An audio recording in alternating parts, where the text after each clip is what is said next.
सुबह होते ही उष्ना, दानियाल और उष्ना खापाई गाड़ी में बैठकर किसी ऐसी मंजिल की तरफ जाने लगती है, गाड़ी जिसका किसी को इल्म नहीं। और इसी तरह 1 घंटे के बाद ये गाड़ी एक मुकाम पर पहुंचती है।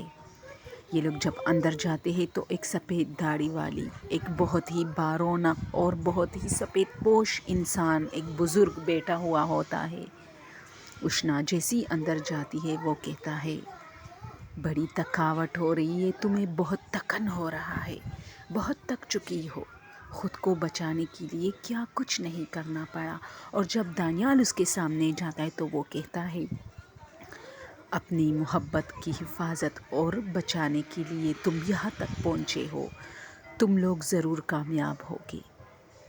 जो तुम्हारे पीछे चलाया है वो इस वक्त भी तुम्हारे पीछे है।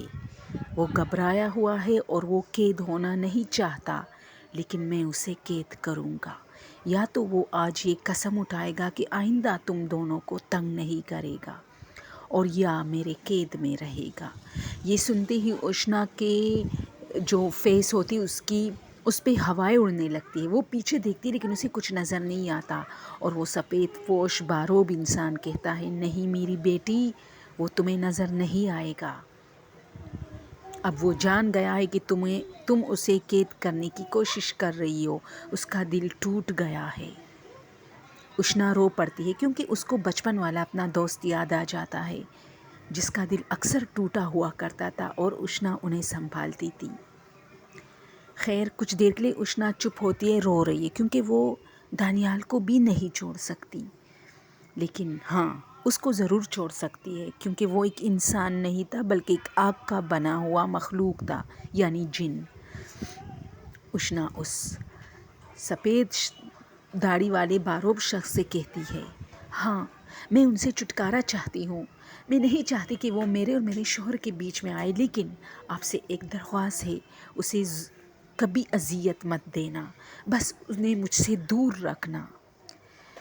ये सुनकर वो बारूब शख्स थोड़ा सा उष्णा के पीछे देखने लगता है क्योंकि उसके पीछे वो जिनज़ादा खड़ा है।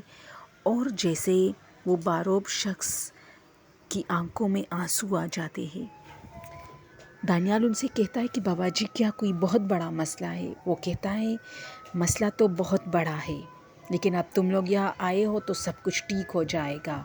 अरे ओ जिन्नातों के कबीले से ताल्लुक़ रखने वाले जिनजाद, क्या तुम्हें नहीं पता ये एक इंसान है? वहाँ से जवाब आता है, लेकिन ये इंसान बचपन में मेरा दोस्त था, इसने मुझे धोखा दिया है। मैं फिर भी इसको कुछ नहीं कहता, सिर्फ इतना कहता हूँ, मेरी हो जाओ, मेरे साथ चली जाओ। उस सफ़ेद बारोब शख्स उन्हें कहता है, ऐसा कैसे हो सकता है? क्या तुम्हारे कबीले की कोई औरत यहाँ आ सकती है? किसी इंसान मर्द से शादी कर सकती है? जिस पर वो जिनज़ादा खामोश हो जाता है।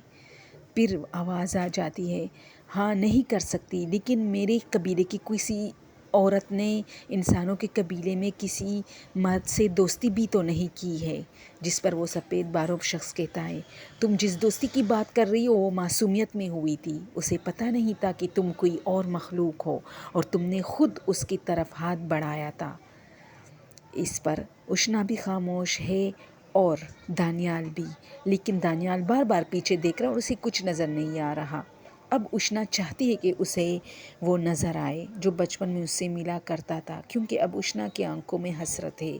सफ़ेद दाढ़ी वाला बारोब शख्स कहता है, मेरी बेटी, कोई हसरत मत रखना, वो तुम्हें नज़र नहीं आएगा क्योंकि वो शर्मिंदा है अब, और उनका दिल टूट चुका है क्योंकि वो समझता था कि तुम आखिरकार उसकी तरफ लौट जाओगी, लेकिन तुम नहीं लौटी और अपनी मोहब्बत पर कायम रही, अपनी सच्ची मोहब्बत पर जो एक इंसान से है तुम्हें, और वो तुम्हारा हक है क्योंकि वो तुम्हारा शौहर है, इसलिए उसका दिल टूट चुका है और यही इसकी सबसे बड़ी सज़ा है। मैं क्या उसे कैद करूँगा?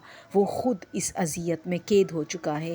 लेकिन उष्णा फिर कहते, नहीं बाबा जी, उसे इस अजियत से निकालो। मैं नहीं चाहती कि वो मेरे लिए रोए, मैं नहीं चाहती कि उसे तकलीफ़ पहुँचे। ये बात कहती ही सफ़ेद बारोब शख्स के चेहरे पर एक मुस्कान आ जाता है और कहता है, बस तुमने कह दिया और उसने सुन लिया और उसका दिल जुड़ गया। वो खुश हो गया कि तुम अब भी उसके लिए फ़िक्रमंद रहती हो, उसके लिए यही काफ़ी है। लेकिन हाँ मेरी बेटी, यहाँ से जाते हुए मेरी एक बात सुनना, واقعی میں وہ تم سے بہت محبت کرتا تھا، تمہاری ایک نرمی کی بات کے لیے وہ ترس رہا تھا، جو آخر کار تمہاری منہ سے نکلا اور وہ چلا گیا۔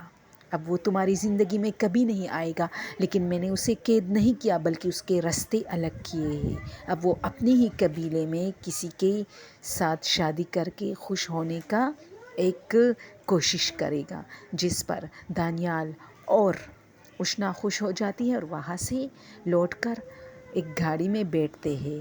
اس کا بھائی بھاگتے بھاگتے آتا ہے اور کہتا ہے، اشنا تم کہاں جا رہی ہو؟ تم دونوں اب کہاں جا رہے ہو؟ ہاں بھائی، اب ہم اپنے کاٹیج میں جا رہے ہیں۔ اب ہمیں سمجھ آ گئی کہ اس کو کیسے بھگانا ہے اور کیسے اپنی زندگی سے نکالنا ہے۔ اس کا بھائی خوش ہو جاتا ہے اور کہتا ہے، چلو کسی ٹائم میں بھی چکر لگاؤں گا۔ اور اسی طرح ایک ٹیکسی جس میں اشنا اور دانیال بیٹھے ہوتے ہیں اور اپنے منزل کی طرف گامزن ہو جاتا ہے۔